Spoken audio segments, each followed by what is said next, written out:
Hi, and welcome to Straight Shot Radio. My name is Johnny Slick, and I'm the owner and head coach at Straight Shot Training. This week was the final week of the largest functional fitness competition in the world, the Crossfit Open. In this 5-week competition, over 400,000 athletes from widely varying fitness levels signed up and competed by performing the workouts in front of a judge at a gym or submitting a video online. These workouts were supposed to test a person's overall fitness by challenging them with weekly workouts that would have had to have been performed for time or scored by the amount of repetitions they could complete in an allotted amount of time. The top athletes in each region from around the world would go on to regionals, where they would compete for a chance to go to the CrossFit Games in the summer. More locally, there are functional fitness competitions popping up at CrossFits and similar gyms all over the place where both teams and individuals show up to compete in a broad range of fitness challenges, including gymnastics elements, heavy lifts, strongman style events, and sprint workouts. While at one time I competed in both the open and in local competitions, over the past 4 years I've had mixed feelings about making fitness a sport. There's some things that I like about it, some things that I don't like about it, and some things that I find downright absurd and dangerous about it. We'll get into all of it today. The good, the bad, and the ugly.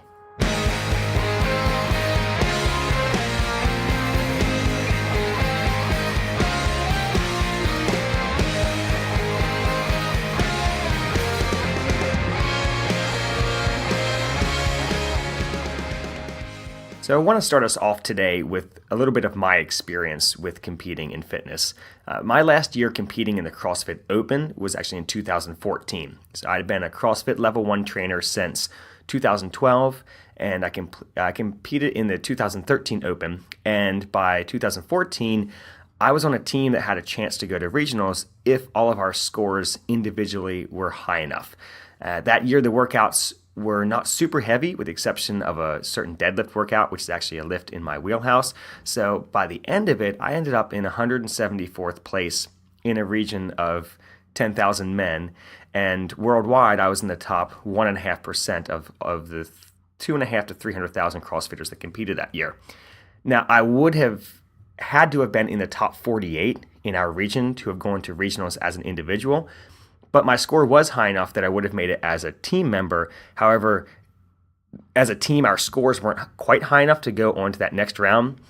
So we didn't make it, obviously. Preparing for this competition, though, I had a coach. I had practiced all of the previous year's events. I stressed out a lot. I lost sleep. And that was before the competition even started. Once it started, honestly, I was consumed by it. I was so nervous before the announcement of every workout. Then on Thursdays at work, I really had a hard time concentrating. And then it would be all I would think about on Fridays as, along with my teammates, we strategized and practiced the workouts before completing them on Saturdays, either taking a video of them and submitting it or performing them in front of a judge and having it sent in that way. So several of the workouts, I did the workouts twice, completed them twice to get a better score on that second time. Probably worst of all is, though, I went on vacation with my wife and her family to Las Vegas, and I had to complete one of the workouts out there at CrossFit Las Vegas. That workout ended with me vomiting in a dumpster in a desert with a tumbleweed rolling past me. And for a second, I thought, why am I doing this? Or actually, at first I thought, am I dead? And then second, why am I doing this? And that was a thought that honestly had come up many times before, but like always, I just pushed it aside and immediately thought about redoing this workout when I got home from the trip. And it legitimately affected my time on the trip. And looking back, I wish I had not competed, because I would have really enjoyed my time a lot more with my family instead of stressing out about a competition to see who can exercise the fastest. For real, that's honestly what it comes down to. Who can exercise the fastest is what the competition is about. Anyway, after the 5th week of workouts, and I realized how close I was to making it to regionals, and we didn't make it, but we knew we were kind of close. My teammate and I, we met with our coach, and we immediately started planning out how to address our weaknesses over the next year so that we could be competitive in the 2015 Open and make a run for it again as a team, but maybe even make it as individuals. So we sat down, we planned out our entire year. And I saw, when I looked at what I was going to have to do to get ready for this, that really no part of my training looked enjoyable. I was going to have to steer away from the things I was really good at in order to get better at the things I was bad at, like Olympic lifting and heavier lifts, in order to be more competitive that following year. So I started out on this plan for a few months before I remembered why I started working out in the first place. So I used to do it because I loved it and because it was fun, and now it was starting to feel like another job. I was getting hurt from overtraining. My priorities were way off. I wasn't enjoying the gym as much anymore. So I decided then to not compete in the open anymore after that. I still did some local competitions with some friends as a team because it wasn't as stressful, and I really didn't have to train that as hard for them. And we weren't as competitive when we went to those competitions. We just had fun with it. But even after that, after a couple of competitions where I saw athletes getting seriously injured trying to push for a good score on workouts that were poorly designed, I was done with it. I've seen people tear pec muscles, falling out of rings on muscle-ups when their shoulders are too tired and they're trying to do these reps for the sake of a good score. I've seen people fall off pull-up bars. I've seen shredded hands slipping on blood-covered barbells. And these were local competitions with minor prizes awarded to the winners. It's not like we were professional athletes competing in these. So all of that, the open and the local competitions, all led me down this road of searching for what functional fitness really meant to me as a coach and as an athlete, and whether or not competition with other people or competition with myself was the most important aspect of my fitness. Because I'm super competitive. Like if I do yoga, I have to beat everybody at yoga. Like I'm gonna relax so much harder than you in this class. I'm gonna totally win by the time we're done this. That's my mindset when I take any type of class or do anything fitness related. I'm very competitive. But I realized that constantly comparing my fitness to others in a very narrow sport that's really only important to the people in it was wrong. And it was actually making me less fit by becoming this athlete in this sport that was supposed to be about general physical preparedness or making you better at everything. So eventually, after some training injuries, I created a method that I use for straight shot.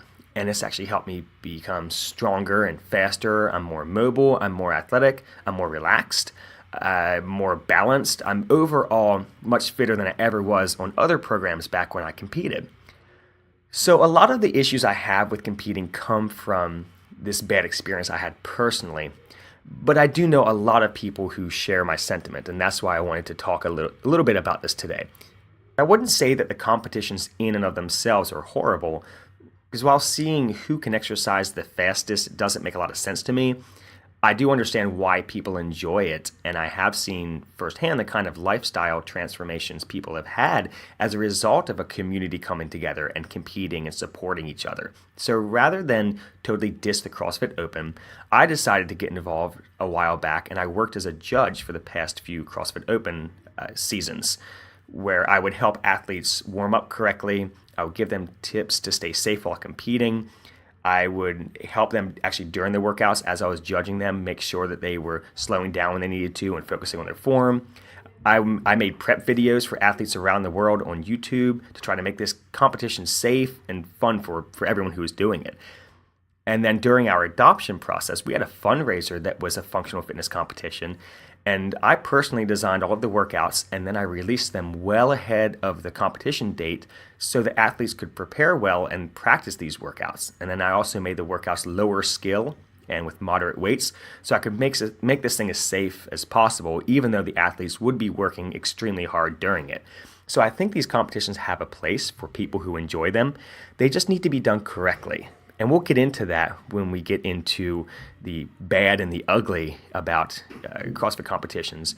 But I do want to highlight the good in them and offer solutions to the problems I see, not just bashing a sport that a ton of people enjoy. So we've got the good, the bad, and the ugly. Let's start off for the bad. Aside from what I've said before, there are a few specific things. First being the programming or the design of the workouts. We have coaches with a CrossFit certification that takes a weekend to obtain, creating workouts for a lot of different athletes, and their goal is to completely crush people. They're combining super heavy weights with high repetition movements and complex skills to try to seem creative or hardcore because their workouts are just so freaking hard. Like anybody can create a super hard workout that crushes people. It's really not that difficult to do. What is difficult is creating workouts that are challenging but both beneficial and safe for the athletes doing it. So high repetition box jumps after heavy squats isn't responsible. Someone's going to fall off of a box and scrape their shins up or hit their face on it. Muscle ups after a ton of overhead movements, you're just asking for shoulder issues to happen there. Handstand push-ups after a crap ton of pull-ups that fatigue the shoulder girdle, again, you're asking for problems here. Coaches owe it to their own athletes to program smarter, and they need to do the same when it comes to fitness competitions. I know the argument is, oh, this is functional fitness. In life, you're not going to have the perfect situation to perform physically in. And I do understand that. But I'm not sure about you all. My life doesn't include me sprinting 400 meters, then flipping upside down and doing a handstand walk over to snatching a barbell that, mind you, is specifically designed for certain lifts, and then hopping on a rower before going through these movements in a cycle to get a score after 10 minutes. Like, functional fitness competitions are a sport. They're not real life. Doing these movements will make you better at everyday things. But trying to do them as fast as you can in an odd combination just because it's hard isn't doing anything. The creator of CrossFit, Greg Glassman, once said, "The magic is in the movements, the art is in the programming." I could not agree more with this phrase. Outside of some CrossFit movements, I absolutely love the exercises in the program. I just don't see that much art to the construction of these workouts. And because it's a competition that has to be judged, you need movement standards. So this is then going to limit what movements you can actually do. So we're talking about art of, or magic of these movements. A lot of these magical movements aren't even in these competitions because things like twisting and side-to-side movements, which are extremely beneficial, they're hard to judge. So they're non-existent in these fitness programs or fitness competitions just because they're difficult, if not impossible, to judge the starting and ending range, and you can't do them very quickly. And a lot of exercises you're not supposed to be doing quickly. There's certain exercises that are better to do slow. So honestly, I don't have a solution for this. It's just something that really bothers me. I even brought it up in my last CrossFit recertification because I've been certified now for 6 years. I had to redo my certification every 5 years. I asked them, I said, well, why don't we move side to side? Because that's really functional. And why don't we twist? The majority of low back injuries happen in the transverse plane, which is when you twist. Why are we only moving forward and backwards as CrossFitters? It doesn't make a whole lot of sense to me. So when it comes to different movements, a lot of times the creators of a competition want to throw something new at the athletes. But they do this by throwing in something like an Atlas stone or some odd implement that these athletes don't have at their gym. And then they expect these athletes not to get hurt by going super heavy with a high heart rate, when this athlete really should be learning this odd object or this side-to-side or twisting lift in a less metabolically and mechanically stressed situation.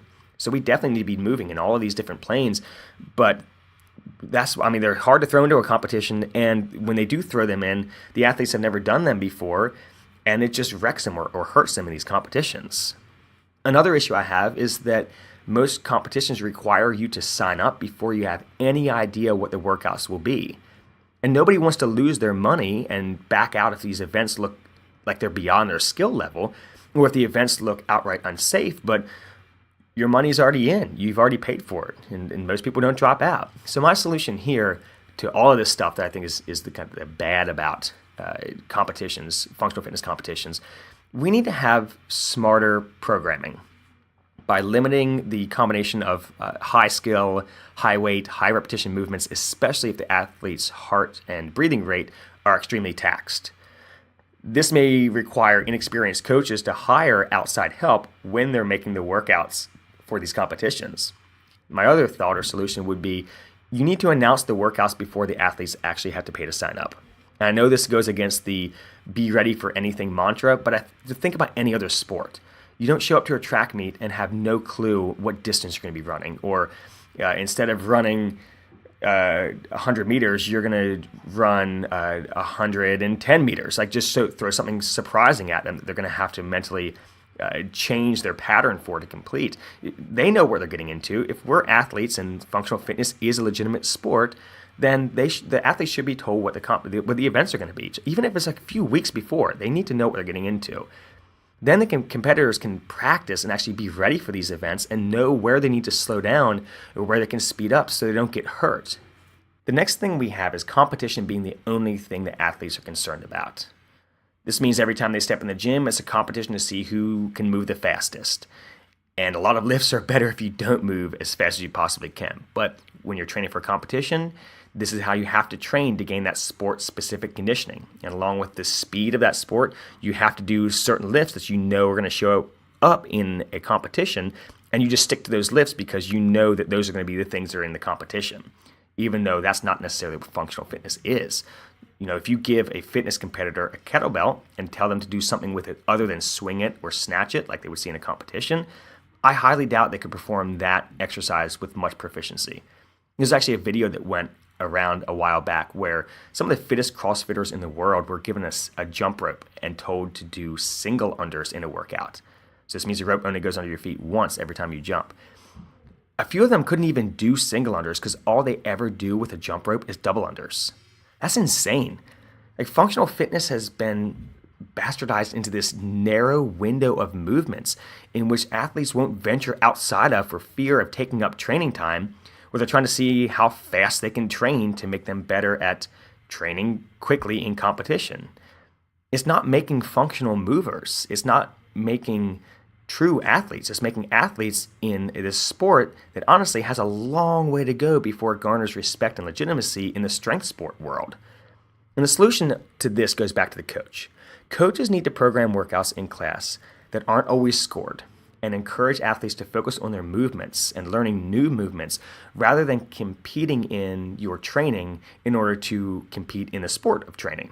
If an athlete wants to compete, that's fine, and the coach should definitely help him prepare, but the emphasis needs to be more on holistically training a person rather than specializing in exercising quickly. Finally, we have people thinking that all functional fitness programs are CrossFit. That's one of the things that I think is not great about these competitions. For starters, CrossFit the program is not CrossFit the competition. CrossFit is what got me started in functional fitness and has done so much to get people into training more broadly and trying new movements that have a high carryover to things outside the gym. But CrossFit didn't invent the squat. They didn't invent overhead pressing or Olympic lifts. They didn't invent circuit training. They didn't invent sprints or obstacle courses. They just packaged and marketed it better than anyone ever did before them. So just because someone squats or uses kettlebells, does handstands or sprints, or does other varied movements, that doesn't make them a CrossFitter. It just means they see the value in components of multiple disciplines and have found their own way of putting it all together. So I think the sport of CrossFit is actually hurting functional fitness. Not because they're a competitor to other functional fitness brands or anything. My brand of functional fitness is very different from CrossFit, which is very different from a host of other hybrid programs. But when people see athletes dropping bars on their heads or flopping on a pull-up bar or anything else you see in the fail compilations on YouTube, they're assuming that's what all functional fitness programs are like. Or even they're assuming that's what CrossFit is like. And I know a ton of good CrossFit coaches and a lot of bad CrossFit coaches. There's ways to do it right. Sadly, I don't see much of it being done right in these competitions. And the solution here is I'm trying to be part of it. We need coaches willing to coexist with CrossFitters and not view them as competition to the functional fitness sphere that we live in.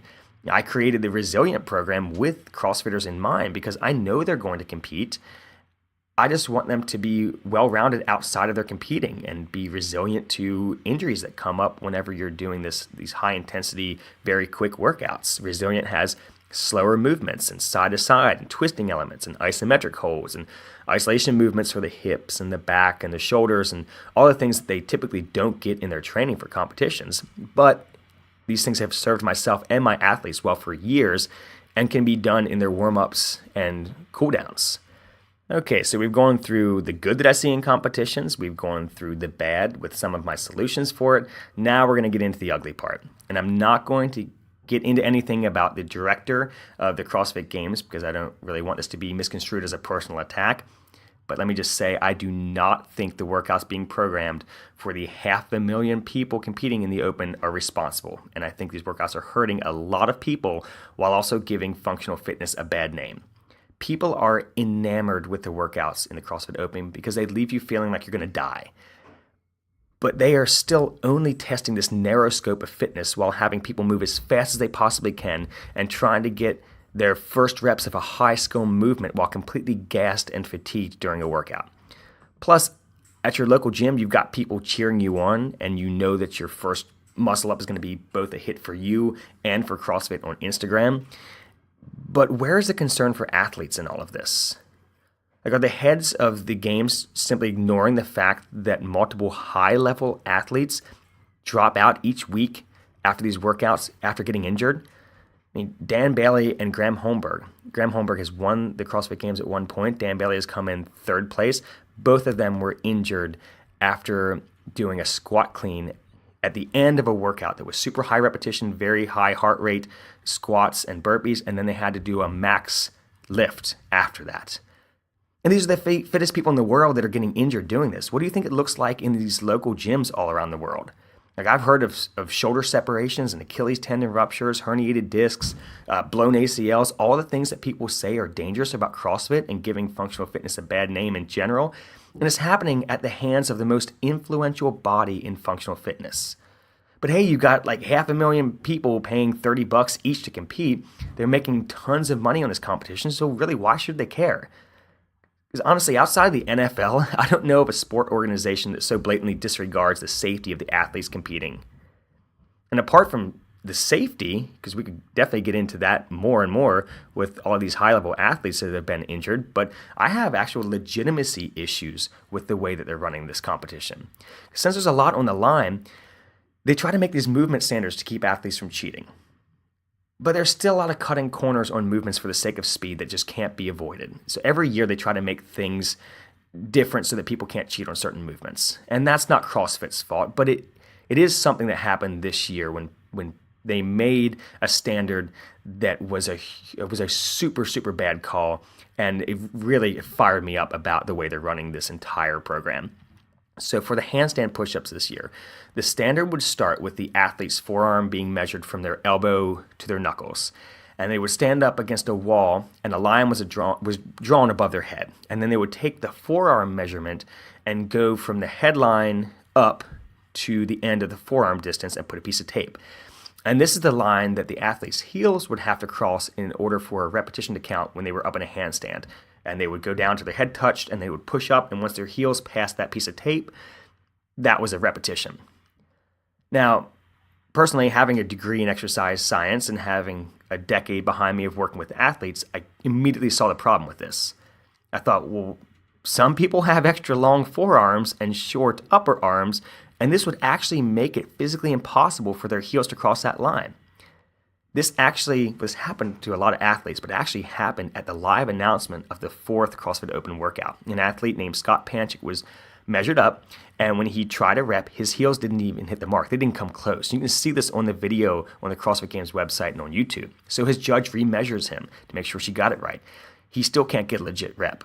So finally, in the background shot where a reporter is doing an interview, you see the director of the games go over, move the tape down, without remeasuring, move the tape down, and then Panchik kicked up and started hitting legit reps. So what happened here? Did the director change the line because he didn't think it through, this whole thing through, and didn't want to deal with the mess that would have been caused if Scott had not hit a single rep during this live announcement? Because Scott Panchik has been in the top 10 finishers of the CrossFit Open, the CrossFit Games even. So it is not an issue with this guy's fitness at all. It was poor planning on the part of the designers of the workout standards. So then later that week, when other high-level athletes were trying this workout, a CrossFit Games competitor named Jacob Heppner, he finished 11th in the world in the Open last year. He didn't even qualify for regionals this year after the handstand push-up standard made it impossible for him to hit repetitions. His forearm, or his radius, the bone in your forearm, is long, and his upper arm, or his humerus, is short. Now, this isn't the case with most of the population, but there's a lot of people where it is the case. And I know local athletes who had trouble hitting this, and he almost had to get up on his fingertips in his handstand in order to get his heels to pass that line. But Jacob came out and said that he refused to cheat and move his line down, just like we saw the director of the game do it for the live announcement. And he wasn't the only athlete this affected. There were other athletes. I'm going to mispronounce his name. His first name is Friedrich. He's the boyfriend of Annie Thorsdottir, who came in third last year. Now, there's a video of him getting frustrated punching a wall because he couldn't get his heels to get over the top. And he knows this is the standard. If you can't hit these reps, these athletes are not going to cheat because they hold themselves to a higher standard. They're just not going to make it to regionals or to the games this year because of this blunder on the hands of the heads at CrossFit headquarters for the games. I know several local athletes who had the same issue. And I actually saw, conversely, people who the standard positively favored because they have short forearms and long upper arms. So it's one of those things that you can't make it fair for everybody, but this one was an absolute just mess. Even on the demo video, CrossFitters Online have pointed out that you can see after the measurement is done for the woman who is demonstrating it, on the wall, you can see the word CrossFit written. You see the tape is actually lower on the wall than when the athlete's performing the reps, lower than where it was when they measured her.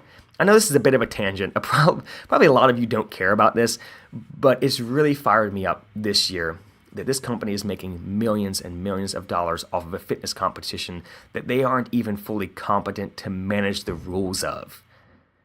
And we've had other issues in the past of the standards not being well thought through, but this is the worst and has a lot of coaches and athletes upset. So maybe people will stop and realize this competition isn't being run well, legitimacy and safety-wise, and you start questioning why this event is so important to them. I can understand a local competition having some issues. We would always run into that of standards being strange at local competitions. They just didn't think it through. But when you have this many people competing under your brand, you need to think about things a lot more to make your competition safe and fair for everyone. And then don't change the rules to cover up the fact that you don't know what you're doing. So I'm going to stop my rant there, and I'm going to finish with this. If you are an athlete and you enjoy fitness competitions, that's awesome. Do them, have fun with them. Just understand that you need to address your total fitness outside of competing. You need to be smart about what you do in these competitions for the sake of speed, and please listen to your body to avoid injuries. Don't be afraid to drop out or even pace out an event if you deem it unsafe for yourself. And don't view these competitions as an actual legitimate test of your fitness. They are a sport, not a test battery of health markers.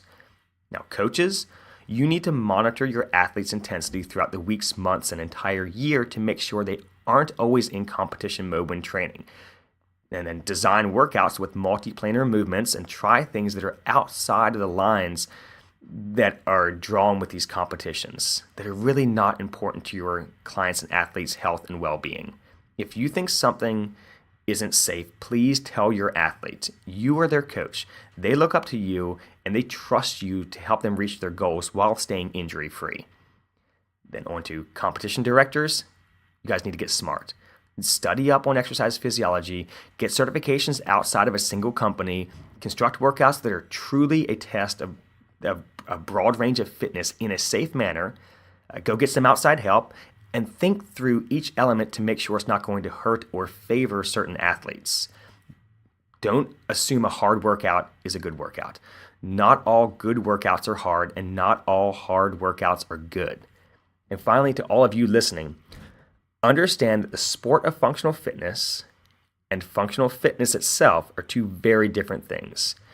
Don't confuse training to become better at everyday tasks, avoiding injuries, and improving quality of life with training to see who can be the best at exercising really fast.